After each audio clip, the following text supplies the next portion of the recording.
Okay, and for our second talk of the evening, it's my pleasure to introduce to you Dr. Robert Sterner from the University of Minnesota Duluth, who is the recipient of the 2017 John H. Martin Award. And this award is for a paper in the aquatic sciences that has had a major impact in the field and led to fundamental shifts in research focus. Dr. Sterner and his co-author, Dr. Dag Hessen, are receiving the Martin Award for their paper entitled Algal Nutrient Limitation and the Nutrition of Aquatic Herbivores, which was published in 1994 in the journal Annual Review of Ecology and Systematics. Their synthesis paper is hailed as creating a major paradigm shift in our understanding of producer-consumer interactions and the biogeochemistry of carbon, nitrogen, and phosphorus. And at the time of their publication, nutrient availability was not considered as important to limiting growth of aquatic zooplankton, and studies of biogeochemical cycles were commonly focused only on individual chemical elements without regard to other nutritional elements. And to address these prevailing views, Bob and Dag collaborated over email, which at the time was not very common, and they gathered and synthesized data from many types of studies, including modeling studies, whole ecosystem surveys, and lab studies, to elucidate a consistent understanding of nutrient limitation of aquatic herbivores. And a particularly notable finding was that the ratio of nutrients, and not just the quantity, could limit ecological processes. And this was a critical contribution to the development of the discipline of ecological stoichiometry, which is now commonly integrated into aquatic nutrient studies at all scales. So here to accept this award is Dr. Bob Sterner.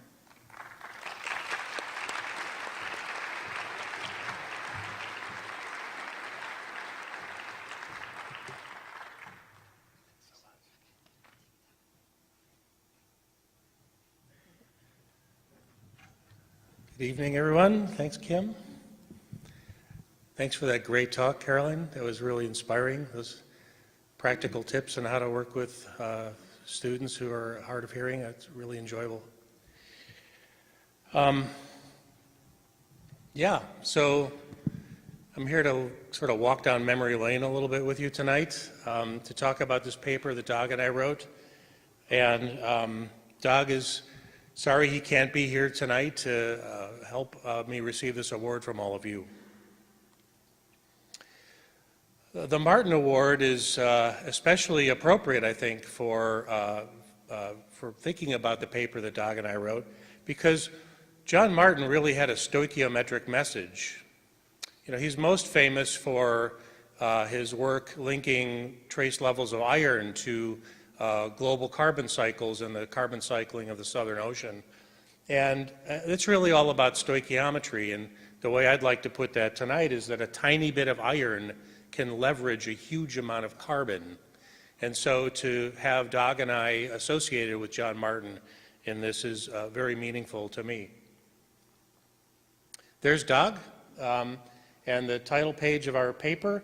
And Kim mentioned, this is kind of quaint nowadays to think about this because it's so common. But the paper came out well before Dag and I actually physically met each other. And really the early days of ecological stoichiometry, which Dag and I participated in with some others who will be named in a minute, we found each other through reading each other's papers and physical copies of journals, and then using the magic of this new medium called email to contact each other and develop collaboration. So I used to call Dag my internet boyfriend for some time. I don't think he liked that very much, but I mean, today, you know, this happens all the time, but it was a remarkable thing for us to be able to reach out and be instantly in communication. And the way the ideas in this field gelled really is owing in some part to that ability to communicate around the world in real time. Zooplankton ecology, which is really this part of ecological stoichiometry that Dag's and my paper is about. Zooplankton ecology, at the time we wrote this paper, was a very busy field. When I got interested in limnology and started coming to ASLO meetings, Typically, there were several oral sessions in the meeting just called Zooplankton 1, Zooplankton 2, Zooplankton 3, and they were some of the best attended and liveliest sessions of the whole meeting. There were a lot of smart people, active people, just interested in these organisms and the role they play in limnology. So there were many, many papers on feeding and what particles different species eat and things like this. Many papers on predation and competition and predator-prey interactions, and people were very focused on fish effects on plankton communities and things like this, and the way those connect with size structure. All of these things were talked about again and again and again, with papers in L&O and oral sessions at ASLO meetings. Food was considered, I would say, in a not very sophisticated way at the time. People talked about food without a real concrete idea about what they meant by it. Bioenergetics was, of course, an important part of how people were thinking, but the nutritional side of zooplankton ecology was not as well developed at the time we wrote this paper as the predator-prey interactions were. And I clipped I scanned the spine of Kerfoot's book from those days, a whole big fat book about zooplankton ecology and evolution. So a lot of people were thinking about zooplankton at the time Doug and I were working on this.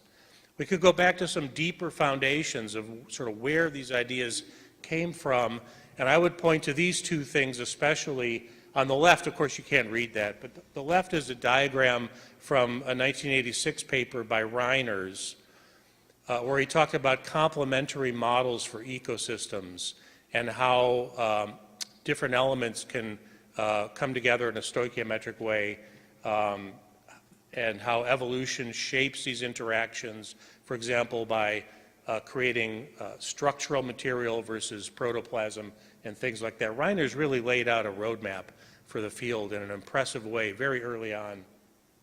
And then especially for myself, I came from Dave Tillman's lab. I claimed to be his first PhD student, although Val Smith had that same ability to claim that for a little complicated story. But certainly, I, as a beginning graduate student, hanging around Dave Tillman, thinking about resource ratios all the time, and Dave was into how members of a single guild, especially plants, interacted with each other competitively, and how that was affected by nutrient ratios. And so I was steeped in that way of thinking about ecology, and for me, thinking about it throughout the whole food web was a fairly natural step. So these are deep foundations that precede what Doug and I were doing. There's also a paper worth mentioning, or a book worth mentioning, that I don't think gets cited very much anymore, but T.C.R. White wrote this whole book about insects, and arguing that nitrogen was really the most important thing to the success of different insects at different times. I read this book voraciously and kind of used it as a model in thinking about how the zooplankton work. So more practically, and kind of coming closer to the time of writing the paper with Doug, my work on nutrition really started at the University of Texas, Arlington, where I was a beginning assistant professor. And on arriving on the faculty at this place, I wrote my very first NSF grant on nutrient recycling by zooplankton. I had thought about this and had developed a model that related the nitrogen to phosphorus of recycling to the nitrogen to phosphorus of the animals themselves and the nitrogen to phosphorus of what they ate. And the NSF grant was to collect some measurements to test this model. And so we grew algae in chemostats like these. And so here's 4 chemostats. They all have the same species of algae in them, Senodesmus, but the algae are growing under different conditions. Some of them are nitrogen limited, some of them are phosphorus limited, some of them are growing fast, some of them are growing slowly. But in order to make measurements for the recycling model, I thought the only fair way to do that was to take neonates or baby Daphnia and raise them for their entire lives on the food type that we would then make our recycling measurements on. I didn't want to be studying something that a food that the animal had just recently encountered, I thought to be closer to some kind of a robust, more equilibrium point of view, that animals should grow up on those foods. And much to our surprise, we weren't at all looking for this, but it turned out that growing Daphnia on these different foods generated the result that the Daphnia growing on the very phosphorus-limited Senedesmus grew very slowly and had a very hard time reproducing compared to the ones growing on other foods. So on the left, all of these are 10-day-old Daphnia obtusa, a photograph I took way back when. The animal on the left is a 10-day-old animal that had grown on Senedesmus that was phosphorus limited. The animal in the middle had grown up on Senedesmus that's nitrogen limited, and the animal on the right grew on basically high quality food, algae that weren't limited by anything. They were growing quickly. And you can see the differences in sizes, and you can also see the differences in reproductive success of these different animals. Basically, this single, in fact, genotype of animal growing on the exact same quantities of the exact same species of green algae showed very different production dynamics. Well, this was the pre-experimental feeding treatment. We weren't even collecting data originally on this. And, but we did it again and again and again and kept getting the same result. And so, oh yeah, and kind of as a sidebar, it's fun for me to think about this today, but the animals that we used for these early experiments were derived from a clonal population that we just sampled from a local pond nearby. It turns out Daphnia obtusa was very common around my lab.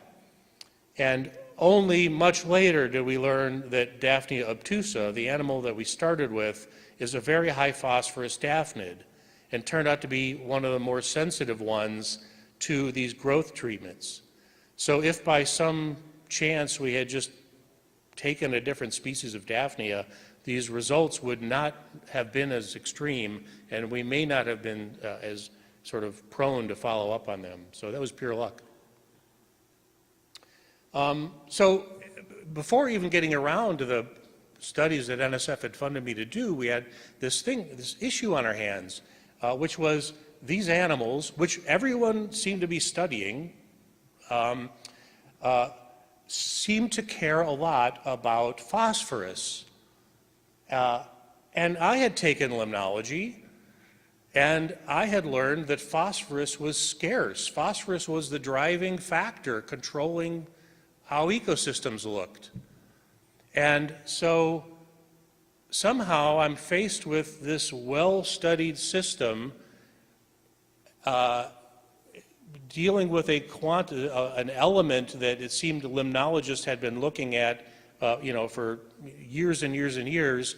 But you put the two things together, something happens that no one had ever taught me about. Why didn't anyone ever teach me this? I remember that conscious thought. Like, how could it be zooplankton care about phosphorus? Everyone cares about zooplankton, and everyone cares about phosphorus. How come that no one had ever spoken to me about this before? So that kind of brings us to a few years later. At the time, this was the sort of stoichiometry intelligentsia. I'm still old and fat. These guys don't look so different. But we have Jotaro on the left, and Doc Hessen, myself, and Jim Elser. And above each of us is some kind of, in my mind, kind of idiomatic graph about the thing that we brought to the table, the thing that we worked out on our own, which all came together in this synthesis of ecological stoichiometry. So Jotaro had worked on these physiological mass balance models to determine whether zooplankton should be carbon or phosphorus limited. Doc did actually quite a few things early on, but he had access to an amazing data set about hundreds of lakes in Norway and had begun to explore those things. I had my nutrient recycling model, and Jim had his Lindemann Award-winning work on how shifts in food webs controlled biogeochemical cycling of phosphorus and nitrogen. So we all got together in this incredibly productive period, writing papers with each other and trying to see where all the connections were among all these things. So what was in the paper? Well, papers about algal nutrient limitation and mineral nutrition. And actually looking back on it, I realized that we were being very careful at the time we wrote this paper not to overreach our conclusions. We didn't immediately come to the conclusion, well, obviously the animals are directly limited by phosphorus, because we really couldn't make that conclusion at that time. We needed a lot more different kinds of studies in order to sort of reinforce that point of view. But we did in this paper talk about this pattern, how across species we find a lot of stoichiometric variability, and within species we find much stricter control of nutrient ratios. That idea about how strictly homeostatic different kinds of animals are has become much more complicated in recent years. There's a lot of data on this now. Things aren't quite as simple as they looked in the early days, but still in the center of this, there's this sort of core truth that a single species is less variable than the whole suite of species are. We also talked a little bit about RNA in that paper. Doug especially was early on in thinking about those things. I guess in my mind, the contribution not just of this paper but of all of those synthesis efforts that were going on among all of us is that this information about nutrients in organisms can be assembled into stoichiometrically explicit models that make unique predictions. The models that say things about ecological systems that we weren't able to say before. It's that new way of thinking about things that got us so terribly excited. So here's the last passage from the paper, actually. I don't think I'll read it all, but it does sort of capture this idea about new stoichiometric insights. It talks about systems from molecular to global and stuff like this. The other thing I want to mention about this, and this was interesting for me to see, and I chose purposely to put the acknowledgments here. In that paper, I cited 2 NSF grants that I had gotten, and they were from the division of NSF called BSR, Biotic Systems and Resources. BSR actually is what, when I worked at NSF, I went there myself and worked for a while. Today it's called the Division of Environmental Biology. And the story I heard was somewhere around the Reagan years, the word environment became a little bit radioactive. And environmental biology at NSF became biotic systems and resources. Now, I don't know why I would mention that now. I guess what I'd like to say, because I choose to be optimistic about the world, is, okay, the name changed, but they still funded some pretty fundamental science, and a lot of stuff got discovered about ecology, even though it was called biotic systems and resources. So, yeah. So, to that point about are they truly P-limited, we took some time before we really came out and said, yeah, we really think this is what's going on. And we waited for the assembly of different kinds of studies, the kinds of physiological models that Jotaro had pioneered, whole ecosystem patterns that Doug had his hands on, lab experiments of all different kinds, and especially ones that I really credit the work Jotaro did after the paper by Doug and me, where he took Daphne and put some of them in high phosphorus water and some in low phosphorus water, and we saw a difference in growth just by the exposure to just high phosphate in the water. But really it was all of those things put together that to me created this durable view that we now recognize today as ecological stoichiometry. So I've heard this attributed to Richard Lewontin. I hope it's an accurate quote, but I love it. Truth lies at the intersection of multiple lies. And the idea there is any one thing that we do, whether you're a modeler or you're a bench experimentalist or you're a muddy boot ecologist, if you're honest with yourself, whatever you do has some pretty significant limitations.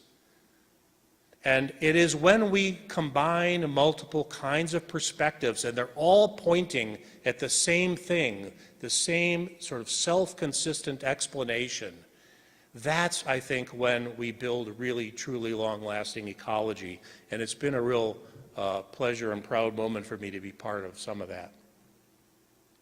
A quick plug for a more recent study. This is my PhD student, Jim Hood, who I looked for a more dignified picture of him, but he seems to like this one. Just a few years ago, we published a study that I think is pretty cool. I hope if you're interested in this topic and you haven't explored this paper, I hope you will. But this has to do with the patterns of carbon and phosphorus growth in zooplankton of different species and eating different foods. And the bottom graph is one of, for me, insightful things that Jim did with me, where he related stoichiometric homeostasis. In this case, it's plotted as flexibility, the inverse of homeostasis, to the C to P, the carbon to phosphorus, of the growth of the animals. I think we still have a lot to learn about this concept of homeostasis, but the stuff that Jim did, I think, was pointing us in some really productive directions. So I just wanted to put a little plug out there for his work. So I'm going to close with a couple more slides here, mostly thank yous of different kinds. This is Doug, and he's about to go into motion here in a minute. But I wrote to him and asked if he wanted to send a video. So he sent this one, and I think I have to ask the people behind the screen here to start the video for me now. So here's a brief hello from Messy office in snowy Norway. First and foremost, thanks to Bob for the cooperation that led to this award. And of course, thanks to the nominators and thanks to the committee. It's really a great honor. And it's also been a marvelous privilege to be part of developing a new field of biology or ecology, or a sub-discipline, I should say, namely stoichiometry. Thanks also, I would say, especially to Jim Elser for outstanding cooperation of many years, to Yotaro, of course, and to the two Toms, Tom Anderson in Oslo, and Tom Anderson in UK, and many others. Thanks. So that was Doug. Doug mentioned this guy, I want to too. I think everybody in the room knows Jim Elser. I want to say that my hope for all of you here tonight is that you have in your life a collaboration as rewarding and productive as the one that I've enjoyed with Jim. So special thanks to Jim. And finally, the people who nominated us for this award, I understand, are up here. Three of the best people I've ever known. Jotaro, who we've mentioned quite a bit. Martin, who's here at the meeting. Hi, Martin. There he is. Thank you, Martin. And finally, what makes this somehow even more special is having Val Smith involved in the nomination. I think many of you know we lost Val not so long ago. One of the most brilliant scientists and warmest human beings I ever knew. So there's an extra layer somehow on top of all of this other stuff, an extra layer of meaningfulness here for me today because of Val. So that's it. Doug and I are so honored. I'm glad you're here tonight to take part in this. And thanks to ASLO and thanks to all of you.